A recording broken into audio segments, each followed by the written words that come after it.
एकूणच या आव्हानाची कल्पना आल्यानंच आपण पूर्णवेळ निवडणुकीत आहे असं सांगत जयंतरावांनी उमेदवारांच्या मुलाखतीपासून ते अंतिम यादीत सुद्धा लक्ष घातलंय।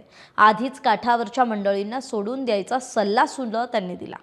स्वपक्षातील बंडोबांना थंड केलंय, मी अजूनही राजकीय पटावर पाय रोवून भक्कमपणे उभा आहे असा संदेश सुद्धा त्यांनी सातत्याने दिलाय। प्रभाग क्रमांक 7 मध्ये आनंदराव पवारांविरोधात जिल्हाध्यक्ष दिलीप पाटील यांचे चिरंजीव संग्राम पाटील यांना उमेदवारी देऊन मनगटाला मनगट हा संदेश सुद्धा त्यांनी दिलाय। राज्यात आणि केंद्रात सत्ता नसताना जयंतराव दुसऱ्यांदा नगर परिषद निवडणुकीत सामोरं जात आहेत। त्यांच्यासाठी ही निवडणूक आता प्रतिष्ठेची होती आहे। पुढचा मुद्दा येतो तो म्हणजे महायुतीचा। खरं तर विरोधकांनी आतापर्यंत एक मोड बांधण्यात यश नक्की मिळवलंय। म्हणजे सांगलीत महायुतीचं पालकत्व कुणाकडे असेल तर ते मंत्री चंद्रकांत पाटलांकडे, आणि त्यांनी ते स्वीकारले सुद्धा।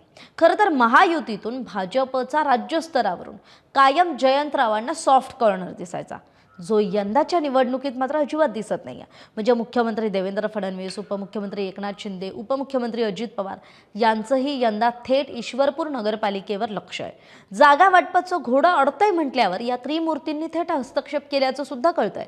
म्हणजे दोन्हीकडे साम दाम दंड भेद या अस्त्रांचा पुरेपूर वापर झालाय आणि होणार आहे। अर्थात यात जयंतरावांनी आजवर कधीच माघार घेतलेली नाहीये।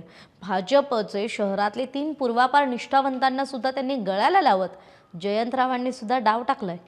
एरवी गुंड समर्थक पाळल्याच्या मुद्द्यांवरून जयंतरावांना विरोधक टार्गेट करायचे, पण तोच मुद्दा यावेळी खरं तर जयंत पाटलांनी पुढे केलाय आणि शहर गुंडांच्या ताब्यात द्यायचं की सज्जनांच्या याचा विचार शहरवासियांनी करावा अशी साद खुद्द जयंत पाटलांनी घातली आहे। त्यामुळे खरं तर एकमेकांचं संभाव्य उमेदवार वश करण्याची रणनीती दोन्ही बाजूंकडून सुरू होती। अर्ज माघारी घेतेवेळी सुद्धा ते चित्र दिसलं।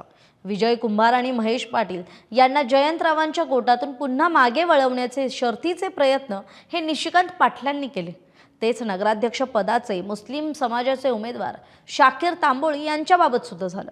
त्यांचा अर्ज राहावा अशी मनोमन इच्छा महायुतीची होती, मात्र तांबोळींनी माघार घ्यावी यासाठी जयंतरावांकडून सुरेंद्र पाटलांनी यशस्वी प्रयत्न केले।